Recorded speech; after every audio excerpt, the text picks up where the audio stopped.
I was looking at some numbers recently about online technical courses, Yeah. coding boot camps, university, data science stuff, that sort of thing. Mm-hmm. And the drop-off rates are, well, they're pretty staggering. Mm-hmm.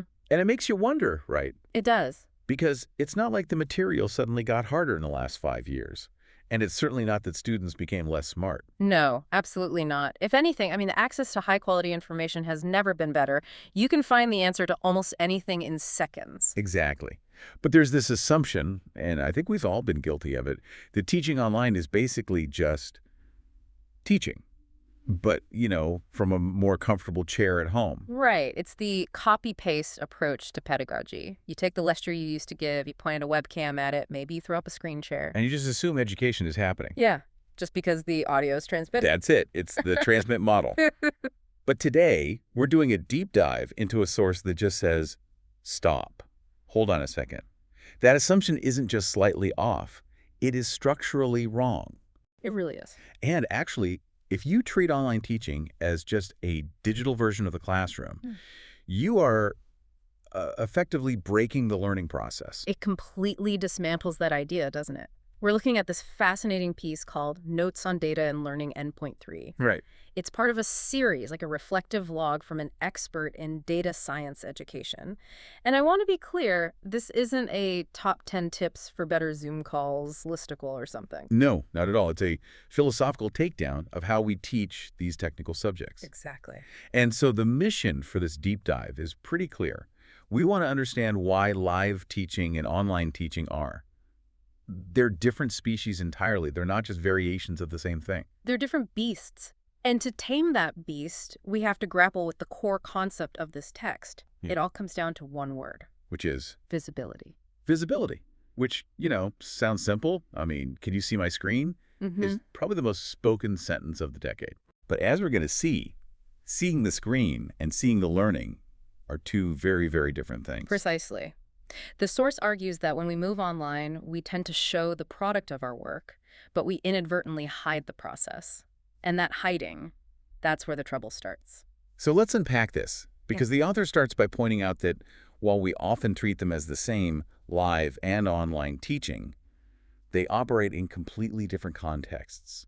The whole physics of the room changes everything. It does. Let's start with the live experience, the physical classroom. The source paints this really evocative picture of what actually happens in a room full of people stuff that we completely take for granted until it's gone.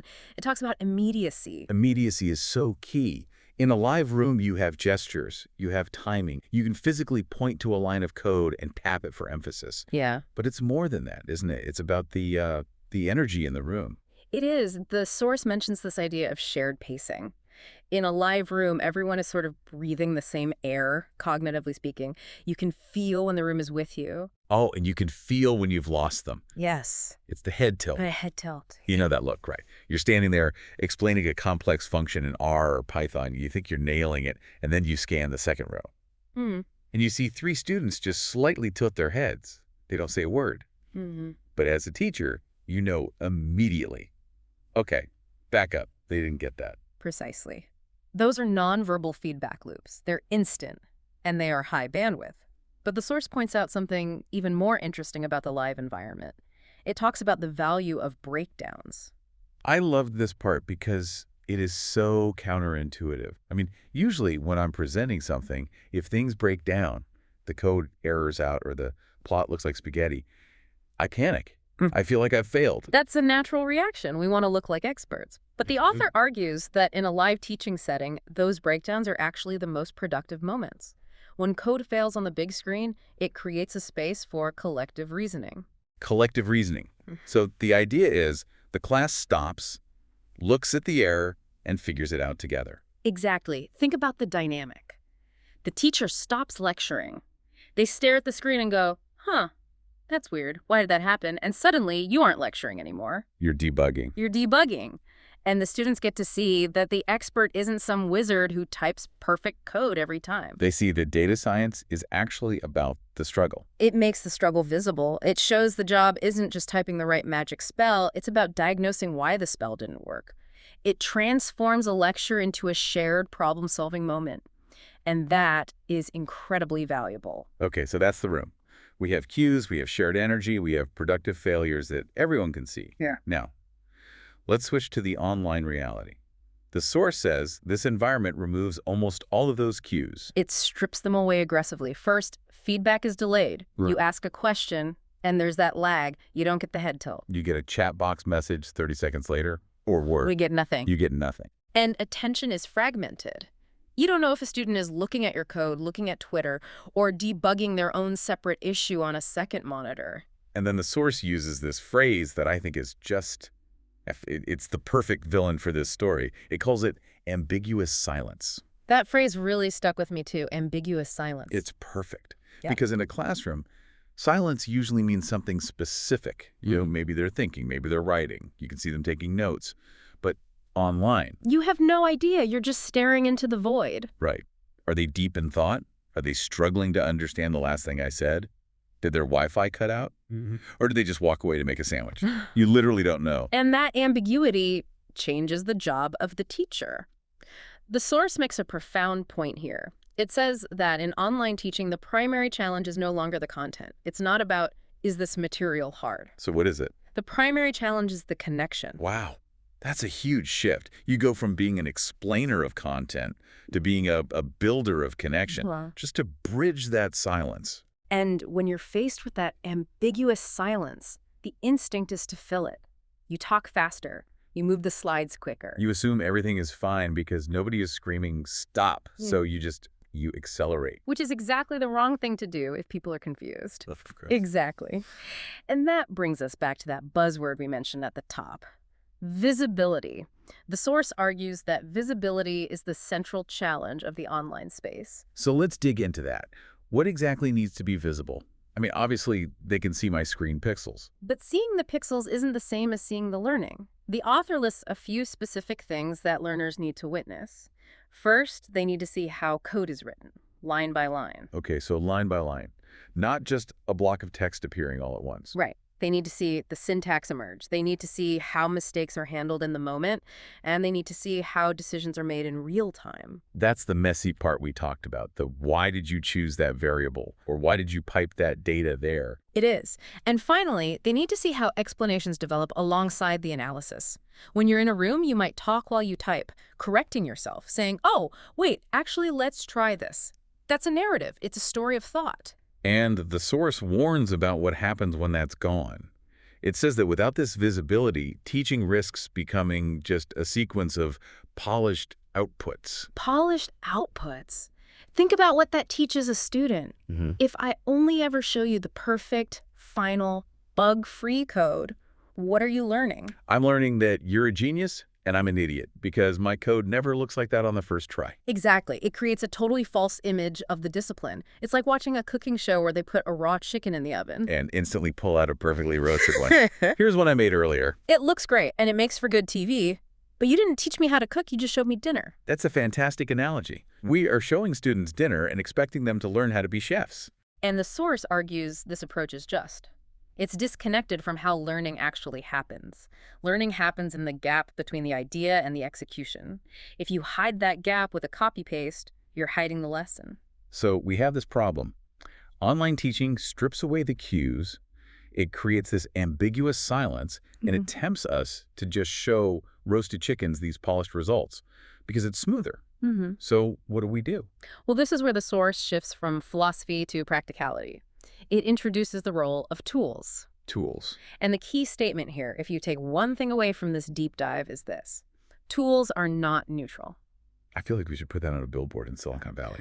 Tools are not neutral. They really are. They actively shape the learner's experience. The tools you use dictate the pacing. They dictate where the student pays attention. And most importantly, they dictate what is made visible. So the author of this note realized they were falling into that online trap, moving too fast, losing the connection, and decided they needed to slow things down intentionally. Yes. They wanted to recreate the rhythm of live coding, that friction where you have to watch the thought form on the screen. And to do that, they didn't just change their teaching style, they actually built a tool, a specific R package called Typer. Typer, yeah, it's a fascinating little solution. Tell us what it does, because when I first read about it, I thought, wait, is this a joke? It sounds like we're going backwards. It does sound counterintuitive at first. It has two main functions. The first one simulates the live typing of code. So you feed it the code, and when you present, it just types it out on the screen slowly, like a ghost is typing it. Essentially, yes. It types it out character by character or line by line, mimicking the speed of a human. Okay, but play devil's advocate here. We have computers that can process billions of operations a second. Why on earth would you want a computer to type at 40 words per minute? Because of pedagogical pacing. That's the term the source uses. Pedagogical pacing. Think about cognitive load. When you copy-paste a massive block of code, say a complex Gplot function, and it just appears on screen. It's overwhelming. It's visual noise. The student's brain has to ingest the whole thing at once. Right, my eyes don't know where to look. Do I look at the top, the middle, the syntax at the bottom? Exactly. But when you watch it being typed, even if it's simulated, your brain processes it sequentially. You follow the cursor. It forces the class to breathe at the same speed as the code. It restores that rhythm of thought. That makes so much sense. It forces a linear narrative back into the visual. You have to watch the logic build up. And the second function of Typer is that it executes and compiles the code in a controlled way. So it's not just about the typing, it's about controlling when the result appears. Right, so you don't just see the answer before you've even had a chance to think about the question. It creates suspense. Suspense in data science. Absolutely. I've written this function. Will it work? What will the plot look like? It creates that tiny moment of anticipation that what's going to happen next is what keeps the connection alive across the internet. It prevents the spoiler of seeing the result too early. So the goal here isn't automation in the way we usually think about it. Usually we automate to make things faster. Right. But here, the automation is used to add friction. It's using technology to fight the tendency of technology to just speed everything up. That is really profound. It's using a tool to force a human pace back into a digital space. And that brings us to the broader philosophy here. This source isn't really just about typer or coding, it's about teaching design. Teaching design. That sounds a lot like product design or UX. It's very similar. The author draws a clear line between three elements: learning, teaching, and tooling. Okay, let's connect those dots. So first, how people learn affects how we should teach. We know from cognitive science that people learn through iteration, through reasoning, through seeing a problem breakdown. Right, we aren't hard drives. You can't just copy the file into our brain. Exactly. So then second, how we teach determines which tools are useful. If your goal is just transfer information quickly, then a PDF is a fine tool, efficient, done. But if your goal is show the reasoning, you need something different. You need something like Typer. And the third part, the tools we choose influence what learners experience as doing data. That's the kicker for me, doing data. It's about identity, isn't it? It is. If the tool makes everything instant and polished, the student thinks doing data is about being instant and polished. If the tool forces a slow, visibly unfolding process, the student learns that doing data is about patience and construction and iteration. It shapes their entire reality of the subject itself. It tells them what matters. It does. And the author of the source is very careful to note that this isn't a prescription. They aren't saying everyone must use Typer right now. No, they call it a working reflection. It feels very open, like this is the problem I found, and this is a little wedge I built to try and fix it. It invites us to question our own views. It asks every instructor, whether you're teaching data science or history or cooking, to think about your own pacing and visibility. It really creates this transition, doesn't it? The source mentions that previous notes were about how people learn cognitive science. But this one pivots to how we design the teaching itself. Yes. It's a shift from cognitive science to interaction design, essentially. We are designing an interaction between a student, a teacher, and a subject, all mediated by a screen. And here's the takeaway then. If we don't design that interaction intentionally, the screen will design it for us. If we don't design it, the screen will design it for us. That is slightly terrifying, actually. It is, because the default setting of the screen is speed and fragmentation. The ambiguous silence is the default state of the internet. So we have to actively fight against that. We have to be rebels against the medium. We do. We have to fight for connection. We have to fight for visibility. You know, thinking back to the beginning, we started with that assumption that online teaching is just teaching but further away. And we've traveled quite a distance from there, haven't we? We've gone from the comfortable cues of the physical classroom, the gestures, the head tilts, the collective groaning when code fails. To the ambiguous silence of the online void. And we realized that the missing ingredient wasn't a better microphone. It was visibility. Visibility of the process. And I love that the solution wasn't some massive AI overhaul. It wasn't, let's use ChatGPT to run the class. It was a simple tool, typer, that just slows things down. It brings back the messy line-by-line reality of actually doing the work. And it reminds us that whether you're in person or online, the goal isn't just to show the student the answer. No. The goal is to show the student the reasoning. The answer is cheap. You can Google the answer. The answer is a commodity. The reasoning is the value. That distinction answer versus reasoning, that's everything. So as we wrap up this deep dive, we want to leave you with something to think about. Whether you're a teacher, a learner, or just someone who uses tools to communicate ideas. We talked about how tools shape the experience, how they define what doing the work actually feels like. So here is the question. Look at the tools you use every day. Your presentation software, your code editors, your Slack, or Teams. Are those tools effectively showing your process?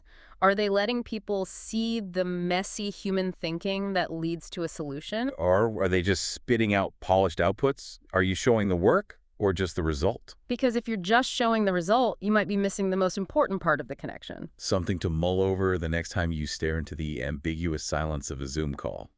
Maybe tap a little slower next time. Thanks for diving in with us. See you next time.